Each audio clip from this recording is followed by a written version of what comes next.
his time, in his time, he makes all things beautiful in his time. Lord, please show me. M'dzina la Tate ndi la Mwana ndi la Mzimu Woyera. Amen. Ambuye akhale nanu, akhalenso ndi mzimu wanu. Ndikulandirani abale anga okondeka pano patiyankhuleni Ambuye. Lero lachinayi pamene tikuchita chaka cha kubadwa kwa Yohane Mbatizi. Tikuchita chaka cha kubadwa kwa Yohane Mbatizi osati kondwerera imfa Yohane Mbatizi. Choncho zimene tione pano tifuna kuona zimene zidachitika pa kubadwa kwa Yohane Mbatizi. Ndipo kuchokera pamenepa tione zimene Mulungu akufuna kutiphunzitsa. Mawu athu a tsiku la lero akuchokera m'buku la mneneri Yesaya chapter 49 kuyamba ndime ya 1 kulekeza 6. Amene akutiwerengera mawu oyamba Catechist Fabiano Penyua kuchokera ku St. Peter Clever Parish, Mwanga, mu Archdiocese ya Blantyre. Ndipo mawu athu achiwiri akuchokera m'buku la ntchito za atumwi chapter 13 kuyamba ndime ya 22 kulekeza 26.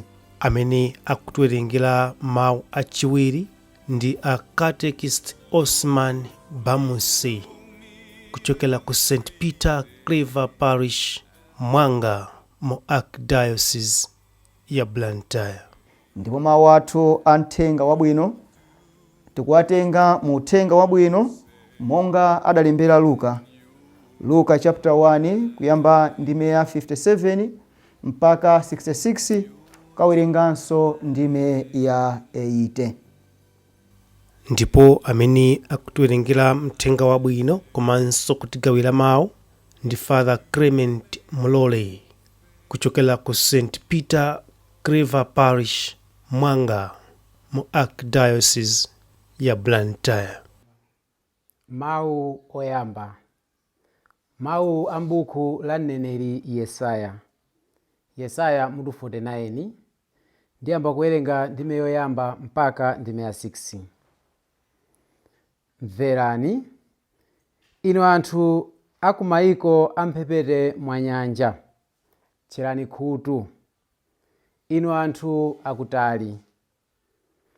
Chauta adandiyitana ndisanabadwe, adanditchula dzina ndikadali m'mimba mwa amayi anga. Adasandutsa pakamwa panga kuti pakhale ngati lupanga lakuthwa. Adanditchinjiriza ndi dzanja lake, adandisula ngati muvi wakuthwa, nandibisa mphodo mwake. Adandiwuza kuti, iwe Israeli, ndiwe mtumiki wanga. Anthu azanditamanda chifukwa cha iwe. Koma ndidati, ndagwira ntchito yopanda phindu, ndangowononga mphamvu zanga pachabe. Komabe zondiyenerera zili m'manja mwa chauta. Mphotho yanga ili m'manja mwa Mulungu wanga. Tsopano chauta akulankhula. Iye amene adandiwumba m'mimba mwa amayi anga kuti ndikhale mtumiki wake, kuti ndibweze fuko la Yakobe kwa iye, ndipo kuti ndisonkhanitse Aisraeli pafupi ndi iye. Choncho ndimalemekezeka m'maso mwa chauta, ndipo ndimapeza mphamvu mwa Mulungu wanga. Chauta akunena kuti, n'chinthu chochepa kwambiri kuti ukhale mtumiki wanga, kuti udzutse mafuko a Yakobe ndi kuwabweza kwawo Aisraeli amene adapulumuka. ndidzakusandutsa kuwala kowunikira mitundu ina ya anthu, kuti chipulumutso changa chikafike kumathero a dziko lapansi. Mawu a Ambuye. Tithokoze Mulungu. Mawu achiwiri. Mawu a buku la ntchito za atumwi. Ntchito za atumwi mutu 13 ndime yake ya 22 kulekeza ndime ya 26. Paulo adauza Ayuda aku Antiyoko kuti Mulungu adalonga Davide kuti akhale mfumu ya Aisraeli. Mulungu adachitira umboni pakunena kuti ndapeza Davide mwana wa Yese, ndiye munthu wanga wapamtima, amene adzachita zonse zimene ine ndifuna. Mwa zidzukulu za Davideyo, Mulungu adawusa Yesu kuti akhale mpulumutsi wa Aisraeli, monga adalonjeza. Iyeyu asanabwere, Yohane adalalika kwa Israeli onse kuti alape ndi kubatizidwa. Pamene Yohane anali pafupi kusiriza ntchito yake, iye adafunsa anthu kuti, mumayesa kuti ndine yani? Ine sindine mpulumutsi wolonjezedwa uja ayi. Koma wina alikuza pambuyo panga, amene ine sindili woyenera ngakhale kuvula nsapato zake. Inu abale anga, zidzukulu za Abrahamu, ndiponso ena onse mwa inu opa Mulungu, mthenga wa chipulumutsowu Mulungu watitumizira ife. Mawu a Ambuye. Ambuye akhale nanu, akhalenso ndi mzimu wanu. Mawu a mthenga wabwino monga adalembera Luka oyera. Ulemu kwa inu Ambuye. Luka chapter 1 kuyamba ndime ya 57 mpaka 66, mkawerenganso ndime ya 80. Nthawi yakuti Elizabeti achire idakwana, ndipo adabala mwana wamwamuna. Anzake ndi abale ake atamva kuti Ambuye anchitira chifundo chachikulu chotere, adakondwera naye pamodzi. Pa tsiku lachisanu ndi chitatu mwanayo atabadwa, adadza naye kuti amuumbale, nafuna kumutcha dzina la bambo wake Zakariya. Koma mayi wake adakana, adati, iyayi, koma atchedwe Yohane. Pamenepo anthuwo adamuwuza kuti, koma pakati pa abale anu palibe amene ali ndi dzina limeneli. Tsono adalankhula ndi bambo wake ndi manja, namufunsa kuti, mukufuna kuti timutche dzina lanji? Zakariya adapempha cholemberapo, nalemba kuti dzina lake ndi Yohane. Anthu onse adazizwa. Pomwepo Zakariya adathanso kulankhula, nayamba kutamanda Mulungu. Anzawo onse aja adagwidwa ndi mantha, ndipo mbiri ya zimenezi idawanda ku dera lonse la kumapiri a ku Yudeya. Anthu onse amene ankazimva ankazilingalira mu mtima mwawo ndi kumazifunsa kuti, kodi mwana ameneyo adzakhala munthu wotani? Pakuti zinkachita kuonekeratu kuti Ambuye anali naye.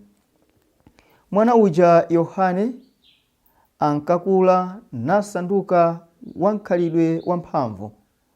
Pambuyo pake adakhala ku chipululu mpaka tsiku limene adazionetsa poyera pakati pa Israeli. Mthenga wa Ambuye. Ulemu kwa inu Ambuye Yesu Khristu. Zoonadi abale anga okondeka, lero tikuchita chaka chakubadwa kwa Yohane Mbatizi. Yohane ameneyu nduja adachitira umboni Yesu. Ndipo lero pamene ife tikuchita chaka chakubadwa kwake, sungokondwerera chabe kuti anabadwa pansi pano ayi, koma tifuna tigawane maphunziro ozama amene mpingo umatiphunzitsa. Tikufuna tione zazikulu zimene zidachitika pa kubadwa kwa Yohane. Tikatsatira bwino maphunziro amenewa, tizaona kuti tidzakhala anthu okondwa, anthu osangalala pa moyo wathu, chifukwa potsatira malamulo a Mulungu, inu ndine tidzazazidwa ndi chimwemwe. Poyamba tione kuti pamene Mulungu adalonjeza Zakariya kuti adzakhala ndi mwana, Zakariya adakayika. Ndipo timamva kuti Zakariya sadathenso kuyankhula. Ngati ufuna kumvetsa zimenezi, tikawerenge Luka chapter 1 ndi meya 11 mpaka 20. Ndipo lero mawu amene tawerenga tamva kuti mwana uja atabadwa, Zakariya adampasa mwana uja dzina loti Yohane. Dzina limeneli ndi lomwe lija limene mngelo Gabrieli adanena pamene ankamfotokozera kuti adzakhala ndi mwana. Ndipo Zakariya atapereka dzina ili kwa mwana wake, mwanayo ndi kutchedwa Yohane, zazikulu zidachitika. Zakariya adayambanso kuyankhula, ndipo adayimba nyimbo yotamanda Mulungu. Zakariya adamasuka, chimene chidamanga lilime lake chidachoka, adakondwa, ndipo anthu ambiri adakondweranso. Ichi chifukwa chake tunena kuti pamene inu ndine tatsata malamulo a Mulungu, tachita kufuna kwake kwa Mulungu, tidzakhalatu anthu okondwa. Nthawi zambiri timakhala anthu okhumudwa, timakhala tikuvutika. Funso limene tingathe kuzifunsa kuti ndirakuti, kodi pamene tikuvutika tukhala anthu okhumudwa, kodi nchiyani chimene ife tachita? Kodi malamulo a Mulungu tawatsata? Malamulo a Mulungu tawasunga? Malamulo a Mulungu tawamvera? Pokanika kumvera ndi kutsatira malamulo a Mulungu, timazimanga toka. Chotsatira chake, timakhala anthu okhumudwa. Lamulo limene Zakariya adalitsata linali lompasa mwanayi dzina. Adachitanso izi pamene mwana uja adakwanisa masiku 8, masiku 8, adamuumbala. Ndipo chifukwa adakwanisa malamulo amenewa, n'chifukwa chake ine ndikukhulupirira kuti Zakariya adathanso kuyankhula. Choncho n'chifukwa chake ndikunena kuti inu ndine pamene tikukhala anthu okhumudwa chifukwa cha mavuto osiyanasiyana a moyo uno, tiyenera kuyamba tazifunsa kuti kodi malamulo a Mulungu timawatsata? Kuti timachitadi zimene Mulungu akunena? Timasatira bwino lomwe zimene Mulungu akufuna? Chinthu chachiwiri chimene tikuchiona nachi, pamene anthu adafuna kuti mwana uja atchedwe dzina, adayembekezera kuti atchedwa Zakariya, dzina la bambo wake. Ndipo Elizabeti ananena kuti akhale Yohane. Anthu posakhutitsidwa ndi zimenezi, posakondwera ndi zimenezi, adamufunsa Zakariya kuti anene dzina la mwana. Ndipo nayenso Zakariya adatchula kuti akhale Yohane. Zimene zidawadabwisa anthu ndithu. Koma kupyolera mukumvera kwa anthu awiriwa, Zakariya ndi Elizabeti, chimwemwe chinadzaza m'masaya mwa anthu ambiri. Anthu ambiri adakondwera. Tikuphunzira chiyani pamenepa? Pamene tili pa banja, amayi ndi abambo m'banja ayenera kuyankhula liwu limodzi. Pofuna kuti alere bwino ana kuti akule bwino, ayenera kuyankhula liwu lofanana. Chimene amayi ayankhula, chimenenso amayi ayankhula chikhale chofanana. Chikakhala chofanana, ana aja amaphunzira zabwino kuchokera kwa makolo awo. Mwana amachita zimene makolo ake akuchita. Mwana amaphunzira khalidwe labwino kuchokera kwa makolo ake. Banja mukakhala kuti makolo ndi anthu akhalidwe labwino, mwananso amaphunzira amakhala wakhalidwe labwino. Koma ngati makolo alibe khalidwe labwino, mwana uja amaphunzira zoyipa. Ndipo makolo pofuna kulangizana ayenera kuwathandiza mofanana. Ayenera kuwayankhula liwu limodzi. Abambo, amayi ayankhule liwu limodzi. Chinthu china chimene tikuchiphunzira tsiku la lero ndi ichi. Pamene akutsatira makolowa lamulo la kuumbala, komanso pamene akutsatira lamulo limene mngelo adapereka, liwu lija lolamula kunena kuti mwana atchedwe Yohane, pali kanthu akamene tikuphunzira. Tikatsatira mawu a Mulungu bwinobwino, tidzaona kuti tidzakwanisa ndikuti kulera bwino ana athu. Takumbukirani tsiku la ubatizo, pamene tikubatizidwa, makamaka tikubatizisa mwana. Eklesia amatifunsa kuti, kodi mukufunadi kugawana nawo ana anu a Chikhristu chanu? Ndipo ife timayankha kuti inde. Komanso timazafunsidwa kuti kodi muzachita chotheka kuwalera ana anu posata zimene Eklesia yaphunzitsa? Ndipo timatero kuti inde. Sikuso limene tikudalitsa ukwati, timafunsidwa kodi mukondana moona, ndipo ana amene mudzakhala nawo kodi mudzawalera posata zimene Eklesia aphunzitsa? Eklesia zimene amaphunzitsa ndi zimene Mulungu wafuna. Pajatu zimene eklesia aphunzitsa ndi zofumira kwa apostoli. Choncho tikasatira zimene eklesia aphunzitsa, zimene zofumira kwa apostoli, ndio tikutsatira zimene Mulungu anena. Ndipo kutsatira zake inu ndine tizakhala anthu okondwa. Tizakondweranso mwana athu. Tsono lero pamene tuchita chaka cha kubadwa kwa Yohane Mbatizi, chimene tikuphunzira nchiyani? Kuchita zimene Mulungu akufuna. Tikuphunzira kukwaniritsa zimene Mulungu atilonjeza. Chifukwa tikazikwaniritsa zimenezi, inu ndine tizakhala anthu okondwa. M'dzina la Atate ndi la Mwana ndi la Mzimu Woyera. Amen. Lord, my life to you I bring. May each song I have to sing be to you a lovely thing in your time.